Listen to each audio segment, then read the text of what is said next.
Hello, Whovians, and welcome to part two of our New Year specials for 2025. Again, a very happy New Year to all the Whovians I hope that everybody had a great New Year's Eve and New Year's Day, just the last few days. It is now officially the end of we've reached the end of the New Year and Christmas celebrations, and now we're officially in the tracks of 2025. So we're now going to finally have a chance to look at the recent Doctor Who proms from 2024 that finally got its TV broadcast over Christmas. And obviously, you can watch this on BBC iPlayer should you want to rewatch the Doctor Who at the Proms. It's on iPlayer, part of the Whoviverse content on iPlayer. May I just say, it was such a treat, this Doctor Who concert, and you could definitely feel the emotion from the audience. Some of the audience were crying during some of the performances, especially Val Decem, which is the 10th Doctor's regeneration. Obviously, regeneration moments in Doctor Who can be emotional, and it was really emotional to hear the sound of that song during the concert. So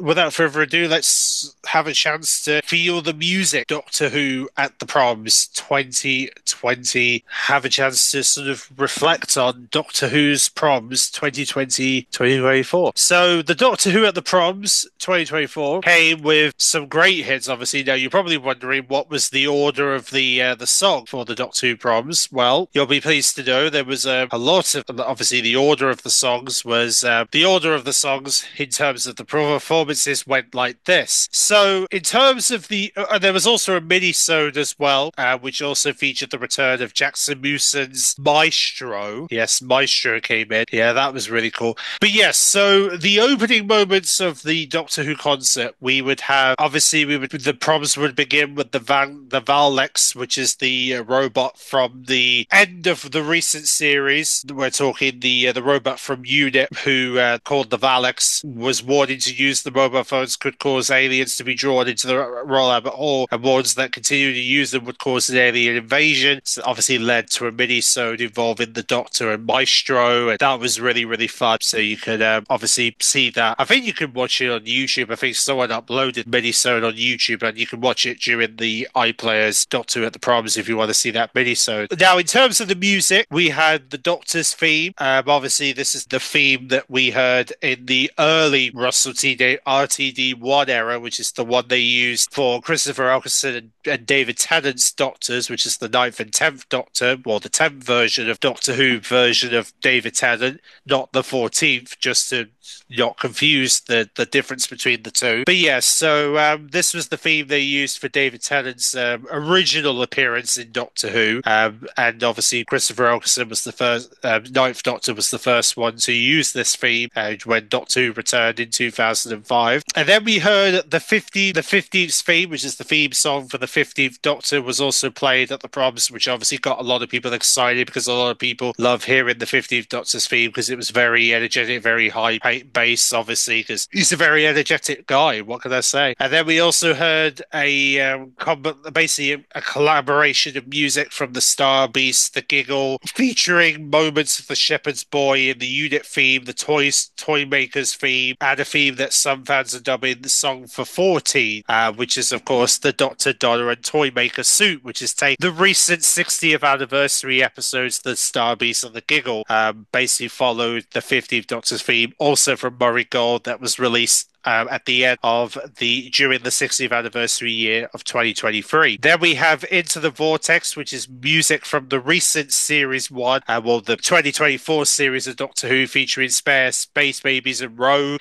which was also more music from Murray Gold from last year's episodes of Doctor Who, that was also played on the stage, which I'm very surprised we haven't had a soundtrack for the Ncuti Gatwa's debut as Doctor Who. I would imagine they're going to catch up on that in 2025, hopefully, considering we haven't seen any new soundtrack releases last year. So hopefully they're going to be catching up on that in 2025. But yeah, so that was really cool. We got to hear those musics as part of Act 1. And then eventually that leads into obviously the mini-sode between the Doctor trying to send a message, telling the people to clap to stop Maestro, banish Maestro, and they did it, which allowed the Doctor to continue his heartfelt message to the audience, because obviously Ncuti Gatwa is very passionate with Doctor Who, and it was a very touching message from Ncuti Gatwa's 15th Doctor, which was lovely. And then we come to I Am the Doctor, where they did a segment dedicated to Matt Smith's 11th Doctor, including his speech, "The War of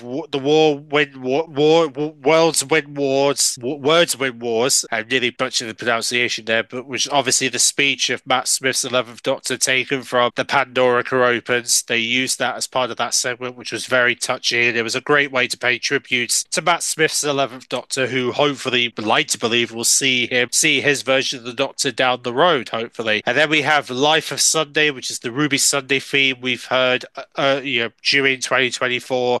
They played it, and obviously the piano version that was used in the Devil's Core. And then obviously Failed to Sam would follow that, which got a lot of people emotional in a lot of audience members emotional, because obviously it features the 10th Doctor's regenerations theme. And then we come to Act 2 that kicks off with the 12th Doctor's theme featuring a good man, obviously the good man being the 12th Doctor's theme that had been obviously was focusing around Peter Capaldi's Doctor Who's Doctor, 12th Doctor. That was the theme that accompanied him throughout his journey. So it was really nice to hear music from the 12th Doctor's reign. And then obviously we have 73 Yards to Find Time, which features music from 73 Yards, Boom, and Dr. Bobble. So these are more musics from 2024 episodes of Doctor Who. And then we have the Companion Suite, which features themes of Rose, Martha, Donna, Amy, Clara, and Bill. All those companions who have had recent New Who era of Doctor Who being honoured in the Companion Suite section of the prom. And then we have the 13th Doctor theme from Sungun, who obviously wrote Jodie Whittaker's theme during his reign, which also include The Woman Who Fell to Earth, Demons of Punjabi, Spyfall, and The Power of the Doctor, which was her regeneration story from 2022. So very touching that they paid homage to Jodie Whittaker's 13th Doctor. And then we had Abigail's song from A Christmas Carol, which was basically Stephen Moffat's first Christmas special as the showrunner of Doctor Who back in 2010. We got to hear a song from that special, and then we have The Legend of Ruby Sunday taken from the very story that aired in 2024. And also the Doctor Who theme as well. You couldn't end it with the Doctor Who theme. So of course they featured the Doctor Who theme at the end of the program, where it gave you a chance to see basically gave you the opportunity to hear the Doctor Who theme in its latest arrangement, as well as combining them together, which is really nice. Yeah, it was really cool, really really cool indeed. What can I say? And also on top of that, we also had the chance to see during the whole Doctor at the Proms 2024 broadcast. We also got to see the people who were in the costumes talking about their love for Doctor Who, and also about how exciting it was to bring Doctor Who at the Royal Albert Hall for the Doctor Who proms, and how exciting it was to interact with the audience as those monsters that they know from Doctor Who. And it was really, really touching to hear like how much they love doing stuff like this, like Doctor Who at the proms, and how much it means for them to be a part of the Doctor Who team and a part of the performance team for the proms, and to have the chance to promote themselves during the show, which was great. And also we got an appearance from Anta Dorpson, who plays Mrs. Flood.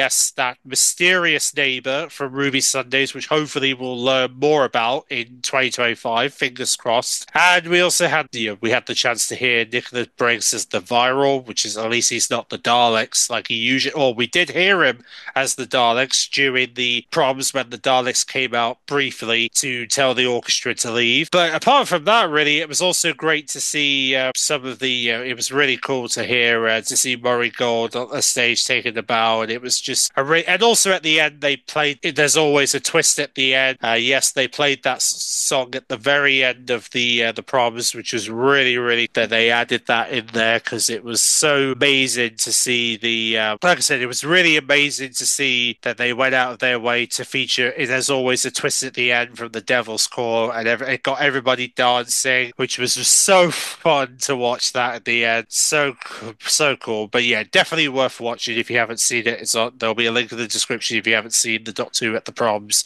2024 that aired this past Christmas on the BBC. It's now on BBC iPlayer. Apart from that, really, I mean, that's pretty much what the Doctor Who Proms provided for Doctor Who. So I hope I love to hear from all the Doctor Who fans what did you make of the Doctor Who Proms, and also if you were there at the Doctor Who Proms, I would love to hear the stories of how you felt, what it was like being in the Royal Albert Hall to see the performance live and in person, because obviously the broadcast version aired on Christmas Eve, which was just a few months after its actual broadcast, which was on the 26th of August. So they aired this around the bank holiday weekend is when they broadcast this on BBC Sound. So it's really nice to see that we finally got our TV version on Christmas Eve, just in time for Christmas. They aired it, and it was definitely a treat. So, but there you go. That is the Doctor Who Proms 2024, and obviously, I'm glad that I really enjoyed it, and I hope you enjoyed the Doctor Who Proms, and you can relive it now along with all the Doctor Who stuff on BBC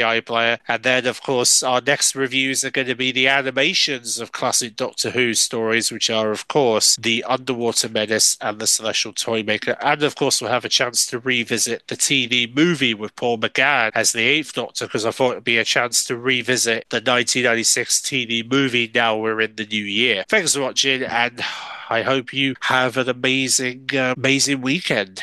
However you're going to spend the first weekend of 2025. Enjoy yourselves, and again, a very happy new year to all the Whovians. See you then.